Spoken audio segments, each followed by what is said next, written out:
Ya, halo pemirsa, apa kabar Anda hari ini? Langsung dari studio IDX Channel Jakarta, saya Prasetyo Wibowo kembali hadir dalam Market Review yang akan mengupas isu-isu penggerak ekonomi Indonesia.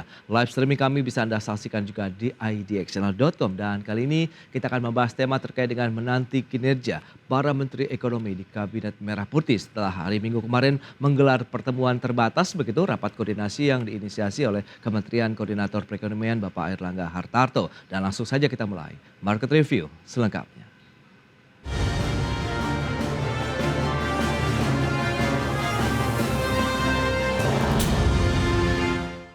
Ya, pemirsa, para Menteri Ekonomi Kabinet Merah Putih telah menggelar rapat koordinasi terbatas guna membahas sejumlah program yang diusung oleh pemerintahan Prabowo Gibran. Sejumlah permasalahan dibahas mulai dari keputusan Mahkamah Konstitusi, insentif industri, hingga keanggotaan Indonesia di Aliansi Ekonomi Negara Maju Dunia.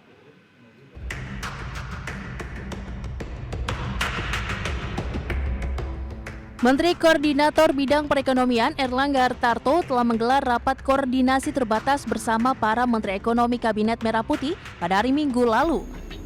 Ratas dihadiri Menteri SDM Bahlil Lahadalia, Menteri BUMN Erick Thohir, Menteri Perindustrian Agus Gumiwang Kartasasmita, Menteri Ketenagakerjaan Yasir Lee, Menteri Investasi dan Hilirisasi Kepala BKPM Rosan Ruslani, serta Menteri Pariwisata Widianti Putri Wardana. Para Menteri Ekonomi membahas sejumlah strategi di bidang perekonomian yang harus disiapkan guna mengejar target yang dicanangkan pemerintahan Prabowo Gibran.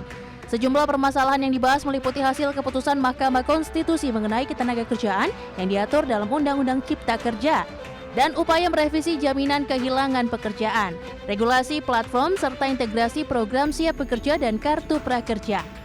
Kemudian insentif perpajakan bagi industri seperti pajak penjualan atas barang mewah atau PPNBM untuk properti dan PPN ditanggung pemerintah atau PPN DTP untuk motor dan mobil listrik.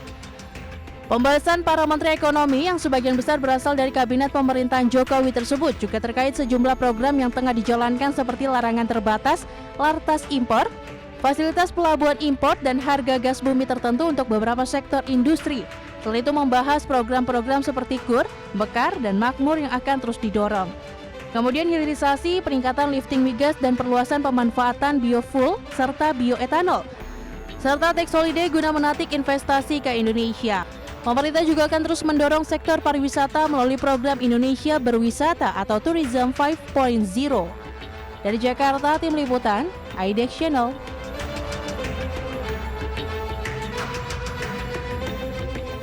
Ya, pemirsa, untuk membahas tema menarik kita kali ini, menanti kinerja Menteri Ekonomi Kabinet Merah Putih, kita sudah tersambung melalui Zoom bersama dengan Profesor Teliza Aulia Valianti, Guru Besar Fakultas Ekonomi dan Bisnis Universitas Indonesia. Halo, Prof. Teliza, apa kabar? Baik, terima kasih. Selamat Baik, siang. terima kasih juga atas waktu yang disempatkan ini, Prof. Teliza, dan sudah bergabung juga Bapak Sutrisno Iwantono, beliau adalah Ketua Bidang Kebijakan Publik Asosiasi Pengusaha Indonesia APindo. Halo, Pak Sutrisno, apa kabar? Selamat pagi, Baik. sehat-sehat ya. Ya, salam sehat juga Pak Sutrisno. Dan langsung saja kita review terlebih dahulu nih Prof. Teliza. Bagaimana Anda melihat begitu rapat koordinasi yang sudah digelar ya. Kita tahu inisiasi dari Kemenko Perekonomian terhadap ya beberapa kementerian yang memang berada di dalam domainnya Kemenko Perekonomian sendiri. Seperti apa nih pandangan Anda? Silakan. Ya, tentunya banyak isu yang sangat penting di bidang ekonomi. Ya.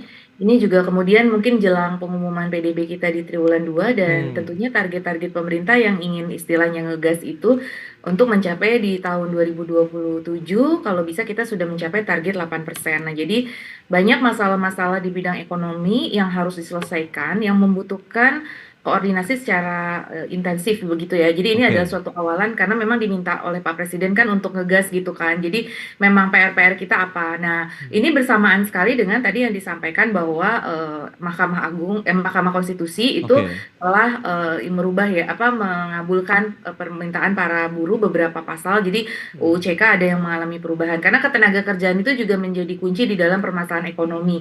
Tadi masalah perpajakan, kemudian juga masalah upah minimum, masalah yang terkait dengan PPN ya, itu juga perpajakan yang cukup penting nanti akan mempengaruhi daya beli. Jadi dari sudut agregat demand, konsumsi, investasi, government spending, ekspor impor itu harus di-boost. Tadi kan ada larangan ratas impor gitu. Betul. Kemudian dari sisi supply side-nya juga aspek ketenaga kerjaannya juga dibahas juga kan di situ. Kemudian dari aspek moneter dan perbankan terkait dengan program-program untuk mendorong kredit kepada sektor UMKM khususnya yang memang UMKM sekarang lagi fight banget dalam kondisi global yang sedang tidak menentu ini dan Oke. daya beli masyarakat yang turun. Jadi saya melihat bahwa ini memang suatu upaya untuk segera menjawab nih quick win strategi yang harus segera dilakukan dan juga nanti merumuskan strategi jangka menengah untuk menghadapi berbagai tantangan tadi dan mencapai target-target yang memang diarahkan untuk kita harus menjaga pertumbuhan ekonomi dan bahkan malah pertumbuhan ekonominya itu targetnya kan memang mengalami peningkatan. Untuk mencapai itu semua ya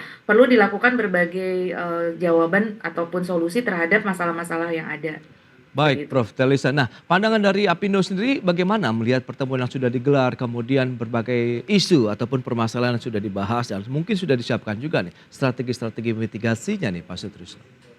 Ya, saya kira pertemuan itu yang sangat penting dan tentu bagi pelaku usaha ini kan 100 hari pertama itu menjadi momentum bagi kita untuk bisa meyakinkan kembali ya kepada kita dunia usaha untuk bergerak lebih baik ya. Oke. Kita masih menunggu apakah pertama pengumuman ya PDB hari ini. Ya kita sih berharap itu bisa di atas 5% ya paling tidak karena memang pada kuartal lalu itu kan ada banyak masalah ya yang terjadi ya. Kita harapkan nanti setelah pengumuman kuartal 3 ini bisa lebih baik. Nah, kuartal 4 nanti tentu kita harapkan ada perkembangan yang signifikan ya karena pada kuartal 4 ini kan tentu banyak faktor ya. Pertama tentu pemerintah akan spending lebih banyak karena menjelang akhir tahun. Ada kemudian tentang pilkada itu semua akan mendorong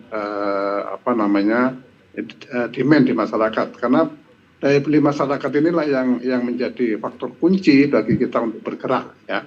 Yang tentu daya beli itu juga akan dipengaruhi atas isu-isu yang tadi dibahas, masalah pajak, masalah putusan MK tentang tenaga kerja, kemudian masalah-masalah lain yang lebih teknis ya. Terutama kita memang melihatnya itu kabinet ini kan gemuk ya. Kabinet yang gemuk itu biasanya akan diikuti oleh masing-masing kementerian ingin menunjukkan kekuasaannya gitu ya. Dan kekuasaannya itu selalu direpresentasikan dengan munculnya peraturan baru, kebijakan baru ya, yang seringkali ini bahkan bisa menjadi faktor yang membuat kita tidak bisa bergerak gitu. Nah oleh karena itulah ke depan itu tentu kita ingin agar isu-isu tadi yang dikemukakan di dalam rapat Menko Perekonomian itu tidak berujung pada munculnya regulasi baru ya karena beberapa waktu lalu ini kan selalu kita heboh ya viral dengan berbagai putusan yang mengejutkan tentang tapera, tentang jaminan tabungan, kemudian sertifikasi halal dan kemudian juga PP tentang kesehatan yang semua itu menyebabkan kita agak was-was ya ke depan. Tapi kita berharap bahwa semua itu tentu akan diadres dengan baik. Ya, indikasi pertama tentu nanti kita lihat pada kuartal keempat itu seperti apa gitu ekonomi.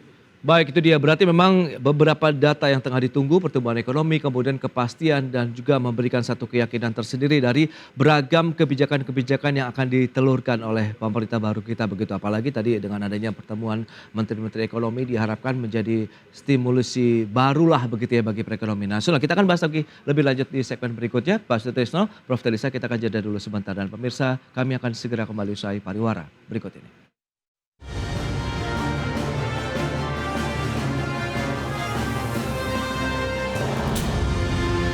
Ya, terima kasih Anda masih bergabung bersama kami dalam Market Review. Pemirsa, berikut ini kami sampaikan sejumlah data untuk Anda terkait dengan rapat koordinasi terbatas Menteri Ekonomi yang telah dilakukan begitu ya di hari Minggu lalu begitu di Kabinet Merah Putih. Yang pertama terkait dengan hasil keputusan Mahkamah Konstitusi terkait dengan ketenagakerjaan, kemudian devisa hasil ekspor, insentif PPNBM dan PPNDTP sektor properti dan otomotif, jaminan kehilangan kerja, kemudian ada larangan impor, fasilitas pelabuhan impor, harga gas bumi tertentu juga masuk dalam pembahasan para Menteri Ekonomi, kemudian program KUR, Mekar dan Makmur, kemudian juga ada peningkatan lifting migas, perluasan manfaat biofuel dan juga bioetanol. Tax holiday pun juga masuk dalam pembahasan dan juga Indonesia berwisata atau tourism 5.0. Itu dia beberapa permasalahan yang dibahas begitu yang memang diharapkan menjadi booster ya mesin ekonomi lagi bagi Indonesia ke depannya. Berikutnya kita cermati dari sisi pertumbuhan ekonomi Indonesia tahun 2023 dan 2024. Data selengkapnya bisa Anda saksikan di layar televisi Anda. Baik, itu dia kita lihat pergerakannya. Untuk pertumbuhan ekonomi Indonesia masih memang di kisaran 5%-an begitu dan hari ini juga ada pengumuman data PDB kita begitu ya. Kita akan cermati apakah masih berada di kisaran 5% atau bisa lebih tinggi lagi. Berikutnya bagaimana dengan porsi penanaman modal asing dan juga penanaman modal dalam negeri dengan rentang waktu Januari sampai dengan September 2024. Baik, kita lihat penanaman modal asing mencapai 654,4 triliun, kemudian PMDN-nya 607,03 triliun rupiah. Berikutnya investasi migas dan juga minerba serta energi terbarukan. Pergerakannya dari tahun 2019 kemudian sampai dengan 2023. Baik EBT ya masih cukup kecil kalau kita lihat investasinya, kemudian ada juga untuk energi migas, untuk migas maksud kami dan juga minerba. Baik, kita akan lanjutkan kembali perbincangan bersama dengan Prof. Telisa Aulia Valianti dan juga Bapak Sutrisno Iwantono. Baik, Prof. Telisa, kalau kita cermati dengan beberapa data tadi yang sudah disampaikan, beberapa poin pembahasan yang sudah disampaikan dan mungkin akan diteruskan juga nih kepada Presiden Prabowo. Anda melihat seperti apa sih seberapa krusialnya permasalahan tadi? Ada Lartas, kemudian bagaimana meningkatkan lifting migas kita, jaminan sosial, jaminan pekerjaan, kemudian PPNBM dan PPNDTP di beberapa sektor properti dan juga otomotif ini, Prof. Telisa. Ya, kalau saya melihat prioritas nomor satu ini lapangan kerja. Karena nanti Oke. lapangan kerja itu kemana-mana ya, ke daya beli kemana-mana kan. Ya. Nanti ujungnya. Jadi lapangan kerja kita ini memang harus segera diselamatkan. Hmm. Baru-baru ini kan ada salah satu industri besar yang akan pilot ya. Itu padahal punya 50.000 karyawan misalkan. Nah ini Ya. makanya benar-benar nih lapangan kerja itu sangat kunci ya. Dan ya semuanya penting ya. Tapi menurut saya kuncinya juga di lapangan kerja ini harus segera diselamatkan. Jadi bagaimana tadi kita bisa memitigasi ya PHK-PHK yang terjadi, kemudian ya menciptakan lapangan kerja untuk generasi muda. Tadi kan ada program-program seperti Kartu Prakerja. Mungkin sepertinya kita perlu beyond Kartu Prakerja kalau menurut saya sih. Karena Oke. dengan itu bagus, sudah bagus, penting, tapi beyond Kartu Prakerja itu sendiri. Jadi nah itu bagaimana caranya kan kita harus mengembangkan industri di domestik untuk bisa menyerap lapangan kerja. Cuma mereka kan harus punya skill-skill. Nah sebetulnya ini nggak bisa hanya Kementerian Ekonomi ya ataupun ya tadi tenaga kerja, tapi juga berhubungan dengan Kementerian Pendidikannya. Jadi misalkan dari SMK kan kita dari dulu ceritanya ingin mensukseskan SMK itu juga bagaimana progresnya misalkan. Oke. Apakah SMK kita itu sudah memenuhi kebutuhan pasar yang ada dengan perubahan-perubahan megatrend industri yang terjadi saat ini, bahwa industri misalkan shifting ke digital, robotik dan lain sebagainya. Nah kita udah siap belum dengan skill digital talent dan lain sebagainya. Jadi sebetulnya di Kartu Prakerja memang sudah ada, tapi itu kan masih terbatas banget ya, belum menjadi sangat masif begitu. Memang sudah ada evaluasi yang cukup baik dari hasil Kartu Prakerja, tapi tadi perlu beyond itulah, benar-benar sinkronisasi di ketenagakerjaan ini karena masalahnya banyak. Apalagi tadi pasca dengan kita harus mengevaluasi juga ataupun memprediksi pasca MK itu sudah mengeluarkan ini apa sih implikasinya begitu ya nanti terutama ke biaya di ketenagakerjaan sendiri ya bagi industri. Apakah industri sanggup nanti dengan kebijakan-kebijakan yang baru itu sebetulnya membuat karyawan makin sejahtera, tapi on the other hand itu bagaimana competitiveness kita dan juga bagaimana kemampuan dari dunia usaha sendiri dengan nanti aturan-aturan ketenagakerjaan yang baru. Tapi sebetulnya Ini mungkin memberikan nuansa baru bagi tenaga kerja kita, memberikan harapan baru agar mereka juga lebih fair dari sisi ketenaga kerjaan mendapatkan hak-haknya. Nah, tapi tadi challenge-nya tuh investasi kita tuh menyerap lapangan kerja, investasi kita makin capital intensif. Sekarang investasi kita paling banyak di pertambangan. Pertambangan itu kan karakteristiknya tidak terlalu labor intensif gitu. Nah, Oke. industri yang labor intensif seperti tekstil kita berguguran. Nah, itu makanya bagaimana dari sisi kebijakan industrinya. Tadi kan ada lartas impor. Kita yang ingin impor tidak menghancurkan industri kita seperti itu kan, Iya. agar kita menggunakan produk-produk domestik dan bisa menghasilkan multiplier effect dan juga menyerap lapangan kerja. Nah, itu sih menurut saya poin penting. Yang lain-lain sih pajak, daya beli, terus itu penting Oke. juga gitu. Tapi intinya kuncinya di sini dulu gitu. Baik, penciptaan lapangan kerja. Pak Sutrisno, dari sisi Apindo Anda melihat bagaimana dengan iklim investasi, iklim usaha saat ini yang bisa mendorong lebih banyak lagi serapan tenaga kerja di tengah tadi digitalisasi yang semakin meluas begitu di semua lini industri kita begitu. Iya, kalau untuk investasi dan kaitannya dengan tenaga kerja, saya kira ini faktor yang penting ya. Saya ingin menyampaikan bahwa tren di dunia usaha, khususnya untuk yang bisnis-bisnis besar, itu adalah lebih bersifat capital intensif ya. Karena apa? Karena berkembangnya teknologi AI yang Oke. suka atau tidak suka, mau tidak mau itu menjadi kenyataan ya. Oleh karena itu investasi-investasi skala besar ya itu tidak dengan sendirinya bisa mengatasi persoalan pertambahan angkatan kerja. Ya, kita tahu bahwa angkatan kerja kita itu rata-rata setiap tahun sekitar 3 juta lebih ya. Itu di mana kita mau kasih pekerjaan kepada mereka ya. Ini saya kira faktor penting. Nah, tentu harapan kita itu adalah kepada usaha-usaha kelas menengah ya. Usaha-usaha kelas menengah itu lebih bersifat kapital labor intensif ya. Dia lebih Oke. banyak menggunakan tenaga kerja. Kalau yang atas tadi saya katakan dia cenderung ke capital intensif. Tapi fakta di lapangan beberapa studi menunjukkan bahwa sekarang itu jumlah kelas menengah, usaha-usaha menengah itu justru mengalami penurunan. Diakibatkan apa? Diakibatkan ada konsentrasi di industri-industri besar. Kemudian banyak yang turun juga menjadi industri kecil ya. Oleh karena itu ke depan kalau kita ingin menjadikan lapangan kerja ya saya sependapat itu sebagai kata kunci, dan Apindo dalam rapat beberapa hari lalu juga menetapkan bahwa penciptaan lapangan kerja itu harus menjadi Oke. kata kunci ya. Nah, ini mau tidak mau iklim berusaha ya, diregulasi itu harus betul-betul dijalankan Oke. agar orang benar merasa nyaman untuk melakukan investasi, terutama kelas bisnis menengah ya. Itu yang harus diciptakan. Di samping tentu adanya berbagai macam insentif yang perlu diberikan kepada mereka, baik itu di bidang moneter maupun fiskal, dan yang terutama itu adalah di sektor real ya. Sektor real itu kaitannya selalu dengan regulasi. Kita tahu ya, sekali lagi tadi saya katakan dengan kabinet yang demikian gemuk itu kita sangat-sangat tidak berharap masing-masing ingin berkuasa, dan berkuasa itu pasti akan mengeluarkan regulasi. Dan kalau itu terjadi maka sudah pasti dia tidak akan mendorong orang untuk melakukan investasi gitu. Ini saya kira faktor yang utama yang ingin kita sampaikan. Oke, berarti memang insentif masih dibutuhkan oleh industri sehingga tadi ada beberapa keringan di beberapa titik dari sisi moneter maupun fiskal sehingga tadi mendorong lagi penciptaan lapangan kerja. Tapi seperti apa sih insentif yang dibutuhkan sementara kita tahu ada PPNBM, PPNDTP, kemudian PPN 12% begitu akan dilakukan di tahun depan. Kita akan bahas lagi di segmen berikutnya. Kita akan jeda dulu sebentar dan pemirsa pastikan Anda masih bersama kami.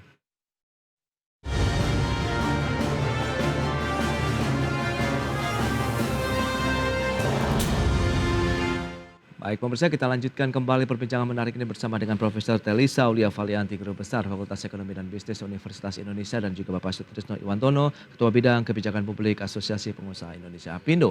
Baik Prof. Telisa, nah kalau kita bicara mengenai strategi, langkah ataupun kebijakan apa yang harus segera dilakukan sehingga benar-benar ini kita bisa segera berlari kencang begitu gaspol untuk bisa mendorong lagi roda perekonomian kita dengan mengejar target 8% pertumbuhan ekonomi. Sementara tadi industri pun ataupun pelaku usaha masih membutuhkan insentif di berbagai bidang, baik yang dari moneternya maupun fiskal, Prof. Iya, betul. Insentif sangat dibutuhkan ya. Jadi ini saya tuh kemarin baru lihat data misalkan ya, Ya, contoh industri yang ingin kita dorong karena industri itu kan juga harus tumbuh cukup besar ya, sekitar 8%, dan share-nya juga harus meningkat tuh kalau mau pertumbuhan ekonomi 8%, share industri itu kan yang sekarang di kisaran 18 tuh lama-lama harus naik ke 20, 25, berarti kan industrinya harus tumbuh kencang banget. baik. Nah, saya lihat tuh industri yang salah satu potensi kan dari substitusi impor. Impor terbesar kita 400 triliun tuh berasal dari smartphone misalkan. Oke. Nah, Kemenperin sendiri kan sudah punya TKDN untuk produk-produk ini. Nah, kemarin kan ada cerita salah satu merek itu dilarang karena TKDN-nya dan mereka tidak membuka pabrik di Indonesia.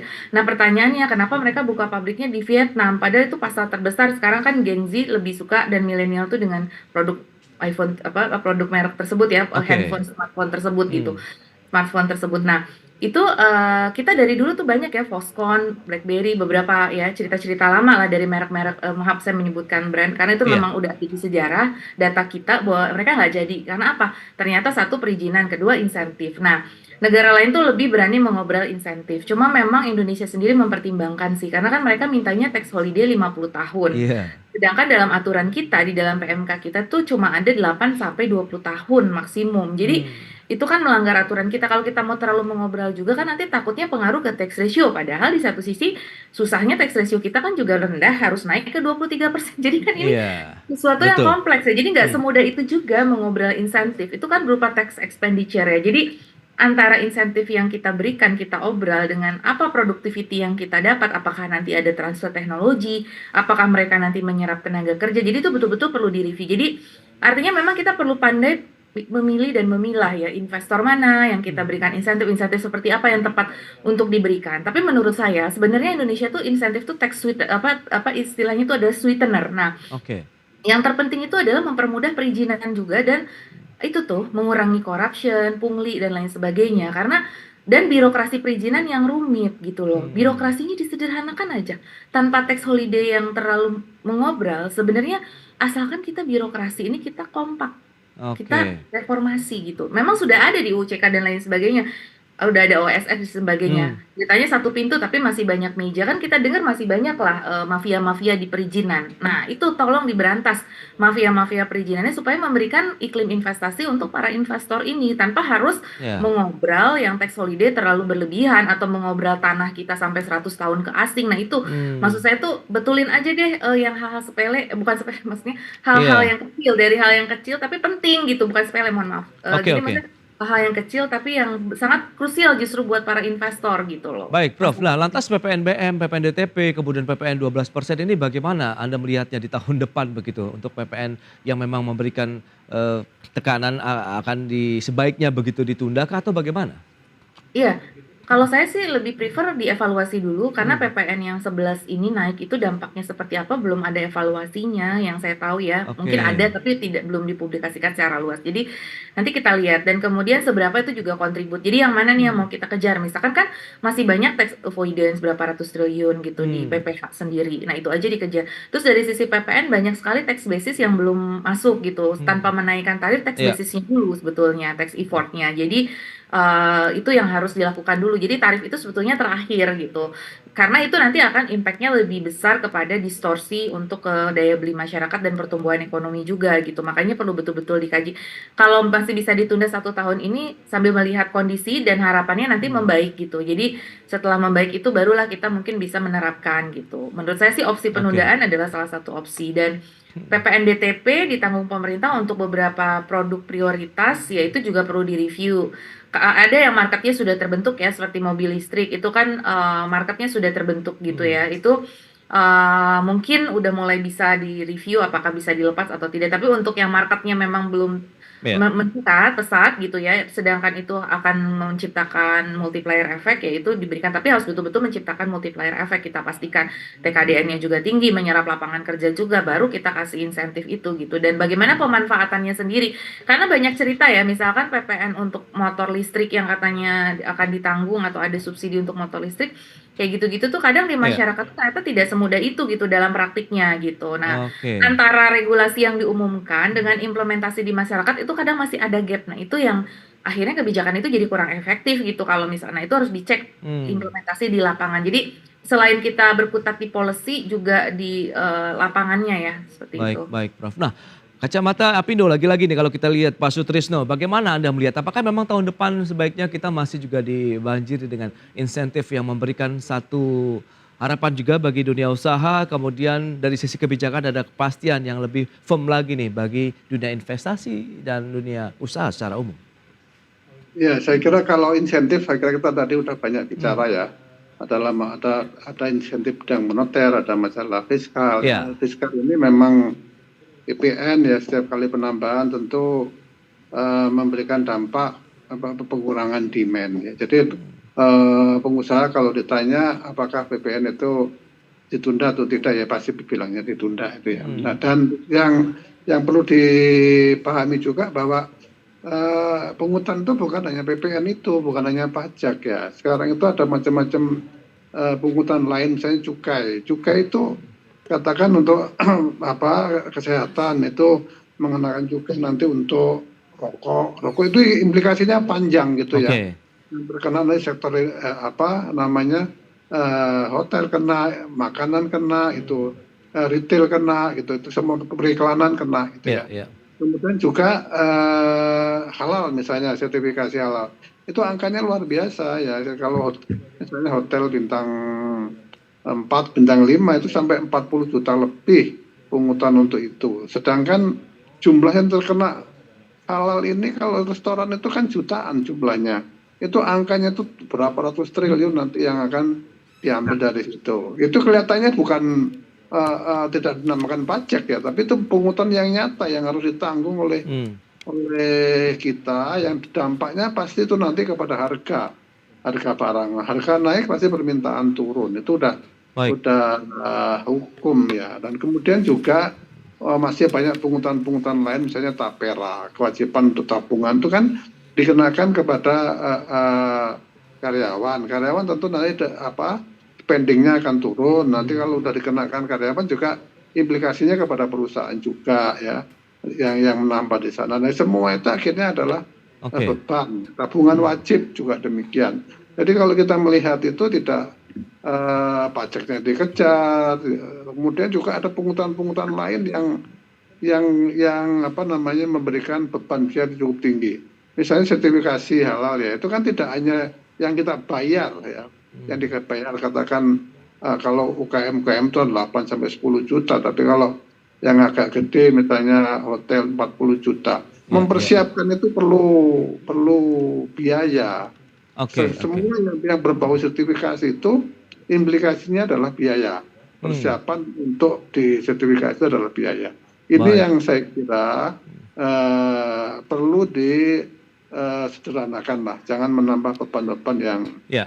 yang tidak Baik, perlu Pak. gitu bagi usaha ya. Yes, berarti memang masih banyak tantangan juga yang harus segera dicarikan solusinya dengan Menteri-Menteri Ekonomi di Kabinet Merah Putih ini. Mengingat Anda katakan memang kabinet ini juga bertambah jumlahnya begitu dan diharapkan tidak ada ego sektoral tapi saling bersinergi nih untuk meramu lagi kebijakan-kebijakan output yang memang memberikan satu harapan bagi dunia usaha, dunia investasi dan Sebetulnya penciptaan lapangan kerja. Baik, Prof. Telisa, terima kasih banyak atas waktu sharing dan informasi yang sudah Anda sampaikan. Pak Sutrisno, terima kasih juga atas update dan juga pandangan Anda ya terkait dengan kondisi perekonomian Indonesia saat ini dan harapannya terhadap Kabinet Merah Putih ke depan. Selamat melanjutkan aktivitas Anda kembali. Salam sehat. Terima kasih Prof. Telisa. Pak Terima Sutrisno. kasih Ya. semuanya. terima kasih Prof.